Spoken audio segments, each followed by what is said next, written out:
Isabella.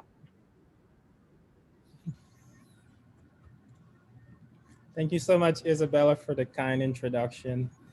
So this is, I mean, the image on the left shows that I was a recipient of the 2019 Outreach Volunteer of the Year, and that was, I mean, I was recognized by the Virginia section for my contributions to the for community outreach activities. This is me receiving my award from, or I think at the time, from Kathleen Spangler. She was our immediate past chair. She was also the first YCC chair, so she mentored me a lot when I became chair for the first time. So I'm really grateful for our mentoring and guidance along the way.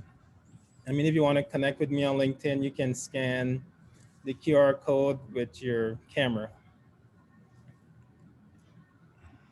Well, Isabella already shared about my educational background, so there's really no need to kind of, say it all over again. But I so I did receive my PhD in chemistry from Virginia Commonwealth University, and the image on the right shows me in the lab on my graduation day. I guess one of my lab mates just wanted me to take a picture with me in my gown, cap and gown, and I mean I wasn't actually doing anything in the lab, just holding something, and he just wanted to take a picture of me. And I'm currently a postdoc in the Department of Chemical and Life Science Engineering at VCU. And I was an intern at Afrin Chemical, which is a local company in the area while I was an undergrad. As Isabella mentioned, my postdoc research is focused on converting food waste into useful products. So my research is primarily focused on lignin, which is a biopolymer that's usually found in the cell walls of plants.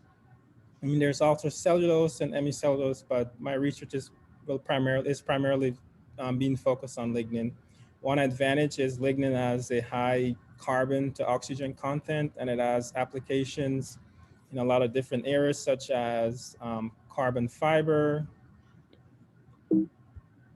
as well as sunscreens, I guess paint, as well as ink, as well as for plastics. And so the overall goal from my research is pretty much take lignin, extract lignin from plants and using a biorefinery process, and hopefully whatever, and the end product would be something that we can use for practical application. So what is a day in a life for me? Primarily, I mean, it may start with meetings. I do have a meeting tomorrow morning. Sometimes it comes, sometimes I may have progress reports to work on, or presentations to give. Also administrative activities such as ordering chemicals and ordering like reactors and stuff, reading articles, mentoring and undergraduate students, doing experiments in the lab, analyze data, and also outreach and engagement as well. So, so today I'm primarily gonna focus on sharing my experiences on outreach and engagement. Also, primarily just kind of share, I guess, some steps that you guys can also take if as you're thinking about volunteering or furthering your volunteering experiences within the ACS. So the first question is, how do I get started? So for me, I would say the first thing is just having, at least think of something that that you're really passionate about. That usually helps a lot. You don't want to, obviously, you don't want to invest a lot of time doing something that you're not really interested in. And also ask yourself, like, what do you like to do? And the next the next item would be, network. I mean, you should network also, finding ways to get connected with your local ACS community. I mean, you can attend local section executive meetings or other activities such as dinner and talks, workshops. So definitely find ways to get connected with your respective local section, or even ACS technical divisions, as well as any type of undergraduate student affiliate chapter. Next, I would also say, learn about the different projects that are involved within your respective local section or whatever ACS community that you would want to be a part of. Learn about the different committees, and also, engage with some of the members. Really ask them, what are some of the needs, and also talk to them about what are some ways that you can get involved. And I'm sure that, no one usually says no. There's always something that you can do, and there's always a place that you can fill. So also, I would say start small. It's usually very daunting and intimidating at first to volunteer within the ACS or even, other professional organization or student organization. So, you can always start off with networking socials. Those are not as, they're pretty simple to organize and put together. The image on the left shows I was able to organize a tour in a networking event at distillery. So this was actually the first event that I organized as YCC chair, and most of the folks in the image are like lab mates and fellow graduate students. And I've also organized a social in the Richmond area as well. Um, also lab tours are also usually easy, a really good way to kind of get started, a way of getting your members engaged. They've organized tours at various labs in the Richmond area: Evonik, Anton Par, Forensic Science, Afton Chemical. That's my former boss. He was actually showing us different parts, different components that are usually present in transmission and engine. And we've also organized a tour at a Navy lab. It's usually a little bit more challenging at Navy labs because you typically need a lot of clearance, but if you know the right people, you can find your way. And then that was pretty exciting. Learn about what they do, um, the research that's being done in the military. Also, I would recommend seeking out mentors. You know, especially if when you're starting off, you're gonna need. It's always nice to have someone that can guide you and mentor you along the way. And when my first year as YCC chair, I was interested in organizing a workshop, intergenerational career development workshop, which focused on.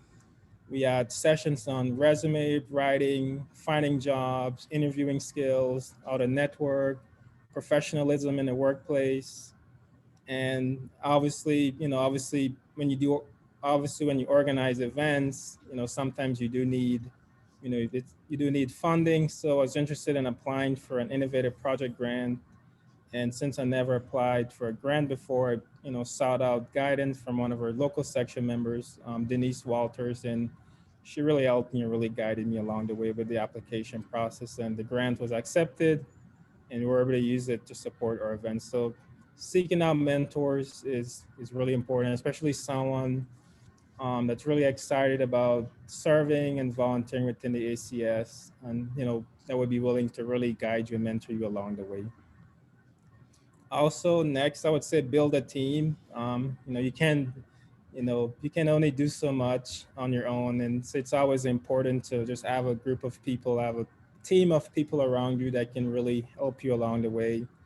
The image on the left just shows, some volunteers that worked with me at a community outreach event at a local science museum. And the image on the right just shows I think that's Minnie or Minmoy, one of my former lab mates. He tagged along with me. We did a event at Pfizer a few years ago, and he just tagged along, and we talked about the impact of paper on the environment. So that's another recommendation. Just find ways to get others involved. Also, have a strategic plan. If you're interested in learn if you're interested in organizing programs and activities, and you're thinking about volunteering with the ACS, especially once you have an idea as to what you really want to do. I would recommend having a strategic plan. The first question you should ask is, what are the needs are for the members of your local section or organization that you're serving.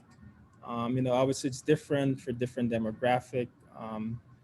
Also, ask yourself, what resources do I need? Do I need volunteers? Do I need funding? Do I need space, time? Also, what are the expected outcome, or what is the end goal? So that I think that's a very important question, is understanding what you're trying to accomplish at this event. And also, you know, how do you get the word out? There's a lot of, what's the best platforms that you can use. It's important to really target, to have it, target specific. If you're interested in high school students, reach out to um, high schools. If you're interested in college students, connect with them on social media, and also you can reach out to the professors at different schools that can forward information to them as well. And also thinking about the method of delivery and execution. Also, if it's an in-person event, what are some of the things you're going to need? Maybe space, maybe tables, benches. If you need someone to give a talk, what would they need in advance? Any technical support. So really think of some of those methods that you can use ahead of time. I'll just to share an example of being able, um, in terms of being strategic with organizing a program. Well, I'm currently coordinating the mentorship program in the Virginia section. And this is so the program, it's something that I usually just kind of lead and like do year round. So first it kind of start off in the spring. So usually during the spring, that's the time that I usually use to recruit mentors, recruit mentees. I mean, I have to reach out to network to get mentors and mentees. And then the summers, that's usually used to have meetings with the mentors as well as the mentees, just kind of, and talk with them, also give them like an overview of the program, the expected goals, their role. I mean, the role that they're going to play as being a part of the program. And also for them, the current mentors, to kind of provide some feedback from their experiences so they can share with the new mentors, and kind of the same thing for the mentees as well. I usually have the mentors and the mentees complete a work profile. So they'll complete a profile. They'll have their contact information, background information about themselves, profile, and additional information that's needed when I typically do like the matching. And usually in the fall, that's when the program gets commenced. I'll do like a social event to commence the mentorship program, and then also normally I would have the mentors and the mentees complete a work plan, and that is very, very critical for the mentorship program. So typically the mentors and the mentees, they'll sit down together, or maybe meet, or they'll be in a separate breakout room if it's done virtually, and they'll just kind of work to like what their plan for the semester, what their plan for the year. They'll kind of ask each other, like what they want to gain out of the mentoring relationship. Obviously, that's different for different people, and also their method of communication, how often they'll communicate. That's kind of contingent on, the mentors and mentees preference and availability. And lastly, in December during the winter months, I usually just follow up with everyone, just kind of see the progress that they're making.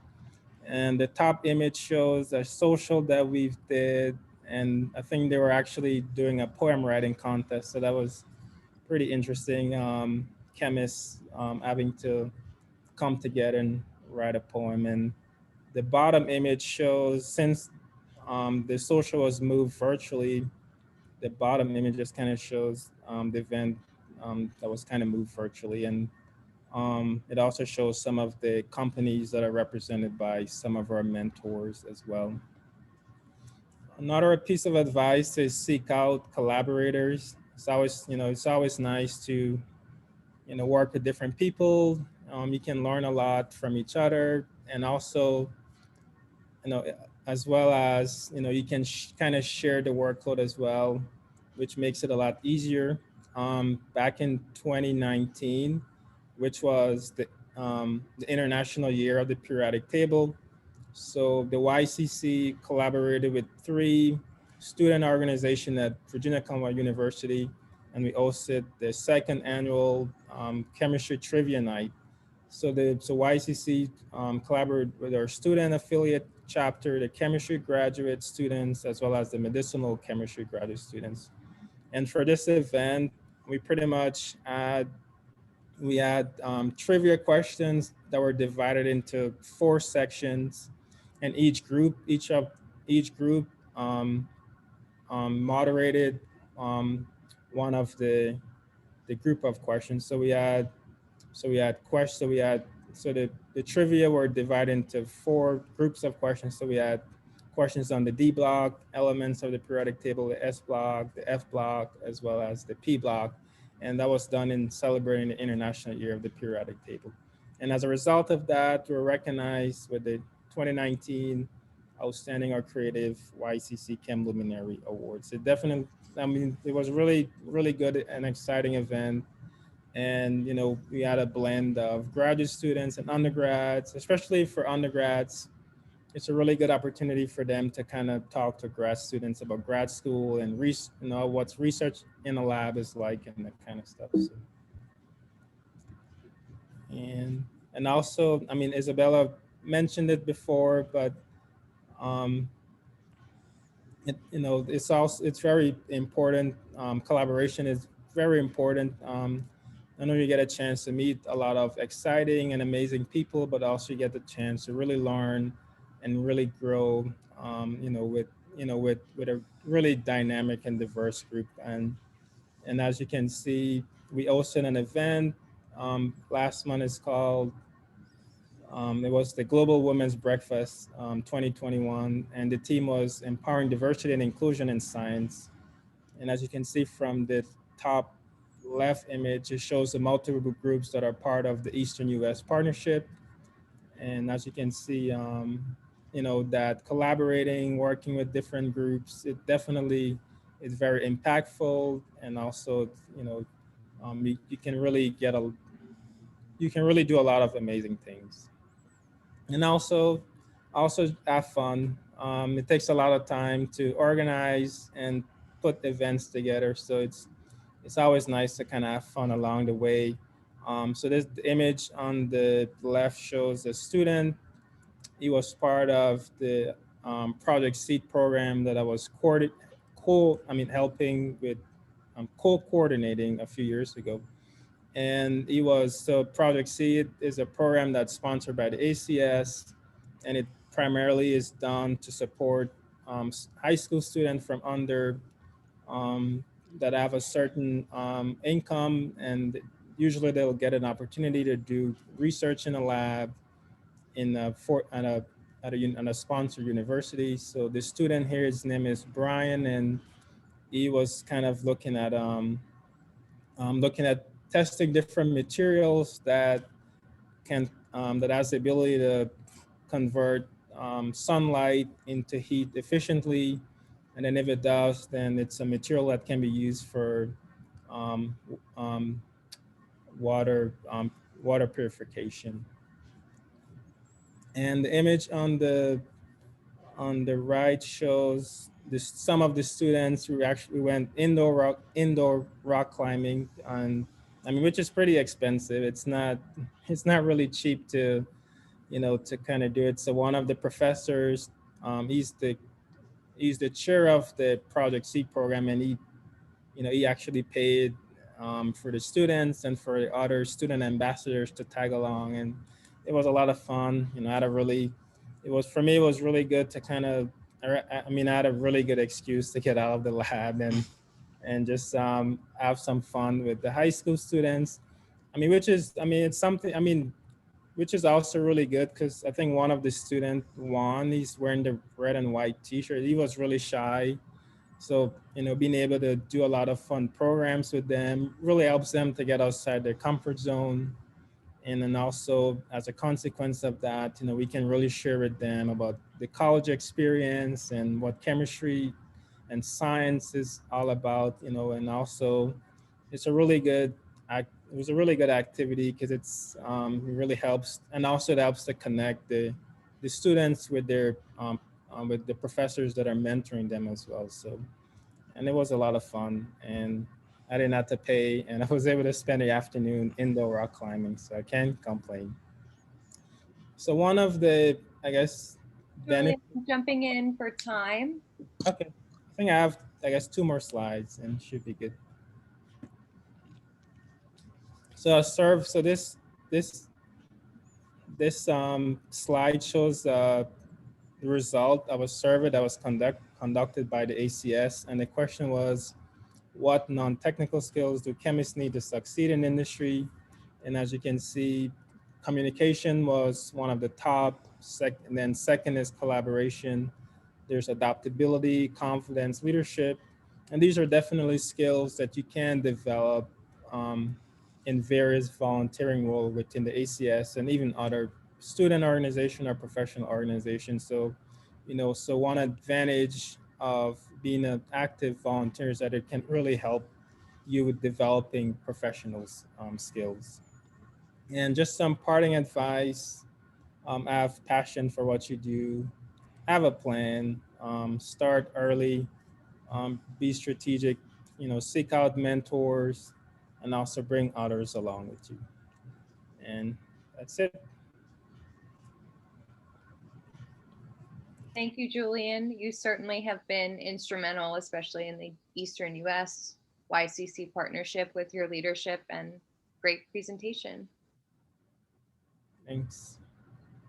Okay, Jim, I'm turning the floor over to you. All right, thanks, Isabella. Thanks, Julian, for a very nice presentation, and congratulations on all your work efforts.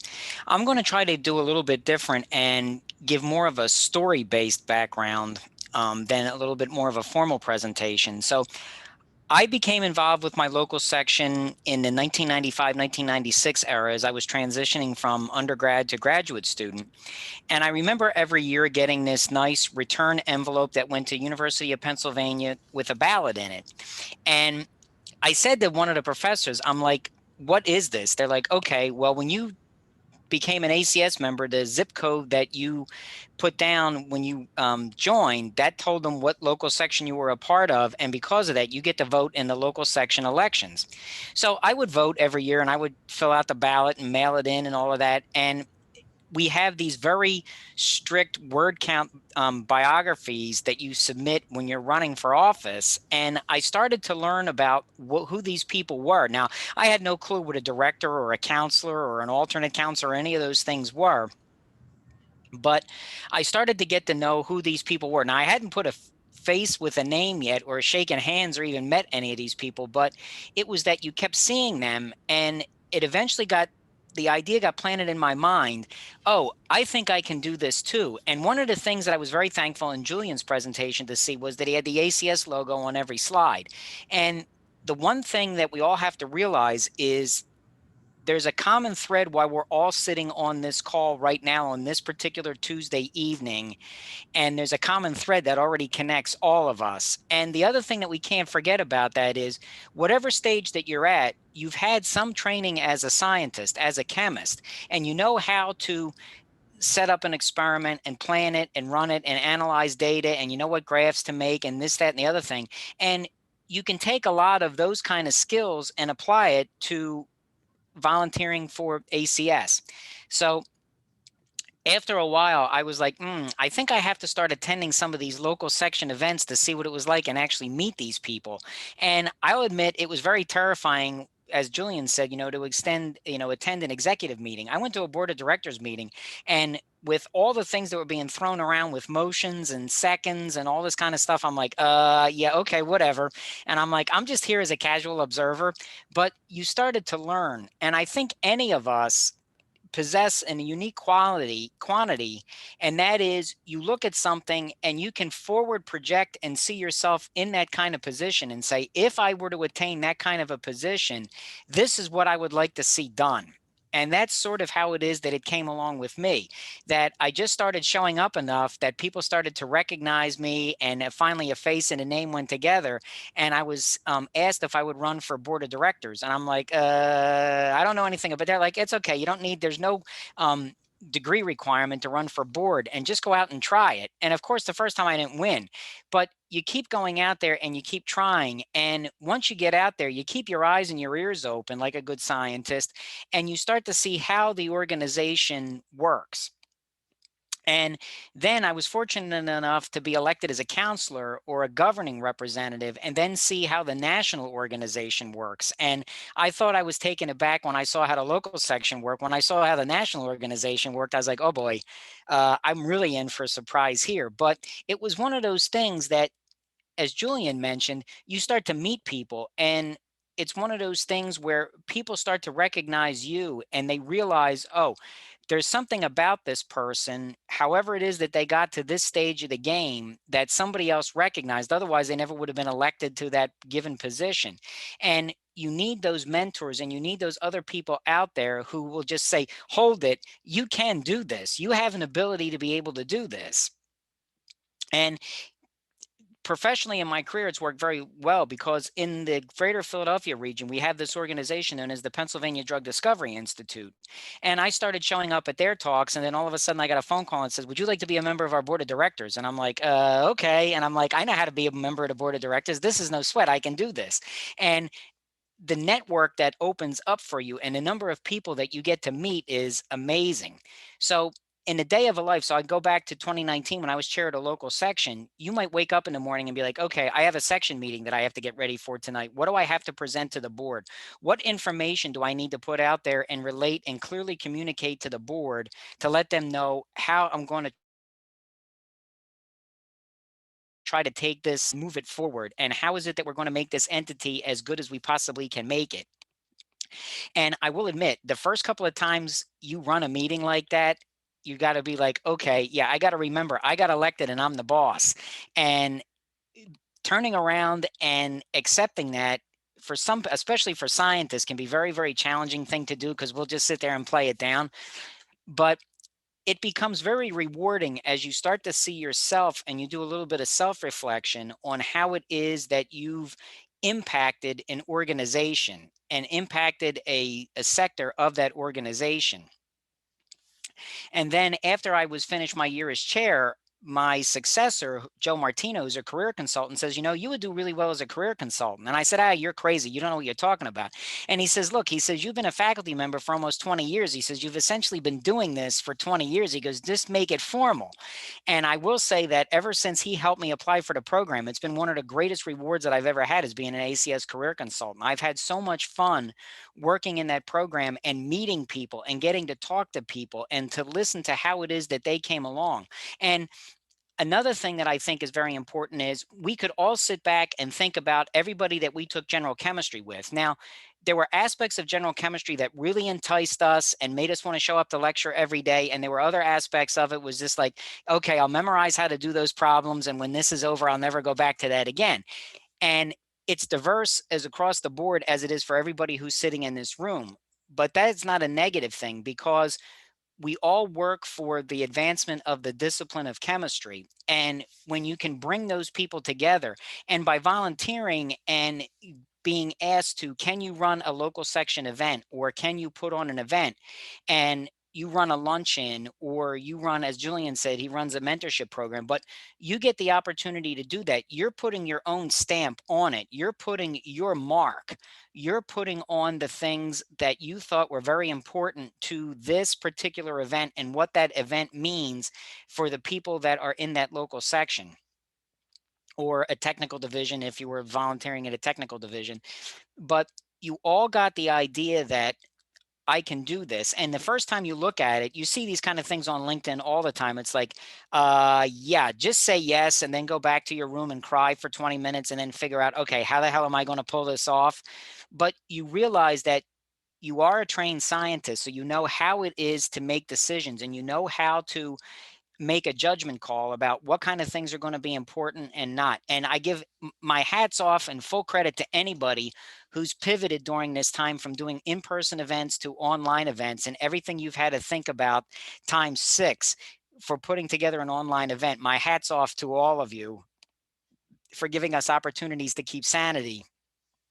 One of the stalwarts.